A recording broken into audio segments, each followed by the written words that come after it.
చిరంజీవి గారు ఎప్పుడూ కూడా ఒక ఫ్యామిలీ కలిసి ఉండాలి. ఎందుకంటే ఇప్పుడు ఆయన బెంగళూరుకి ఆయన సంక్రాంతికి మొత్తం ఫ్యామిలీని అంతా కూడా పట్టుకెళ్తారు. ఆయన నిజంగా పట్టుకెళ్ళినప్పుడు చాలా ఖర్చు అవుతుంది. ఎందుకంటే వీళ్ళందరూ స్టార్స్ వెళ్ళి అక్కడ ఉండటం కానీ ఇవన్నీ కూడా.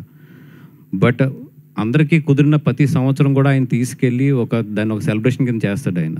దానికి మెయిన్ కారణం ఏంటంటే ఫ్యామిలీ అంతా కూడా కలిసి ఉండాలి. ఓకే, పిల్లలందరూ ఎదిగారు, వాళ్ళకి ఇండివిజువల్ ట్రాక్స్ ఉన్నాయి, ఎవరు ఎలా జరుగుతున్నా కూడా ఫ్యామిలీ అంతా కూడా కలిసి ఉండి వీఆర్ వన్ అనే ఒక మెసేజ్ బయట పంపించడానికి అయినా కొన్ని సిచ్యువేషన్స్ వస్తాయి. అది వాళ్ళు ఇండివిజువల్ డెసిషన్స్ తీసుకున్నప్పుడు కొన్ని సిచ్యువేషన్స్ ఫేస్ చేయవలసి వస్తాయి ఫ్యామిలీలో. అంత మాత్రాన ఇప్పుడున్న ఏదో తాత్కాలిక ఎమోషన్స్ వీటిని తీసుకుని ఈ మెగా ఫ్యామిలీ అనే దాన్ని ఇక్కడ ఈ present situation point of view చూడటం అనేది నాకు ఎందుకో పెద్ద తెలివైన డెసిషన్ అనుకోను.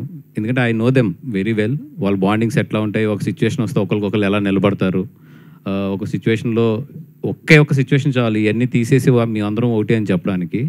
Just I'm waiting for that time అంతే. బట్ మేము అందరం కోరుకునేది ఒకటి ఏంటంటే, వాళ్ళని చిన్నప్పటి నుంచి చూసాం కాబట్టి ఫ్యామిలీని అందరినీ కూడా మేము అందరం కోరుకునేది ఏంటంటే ఈ ఫ్యామిలీ ఎప్పుడు బాగుండాలి, బాగుంటుంది కూడా. ఇవన్నీ జస్ట్ పాసింగ్ క్లౌడ్స్ అంతే.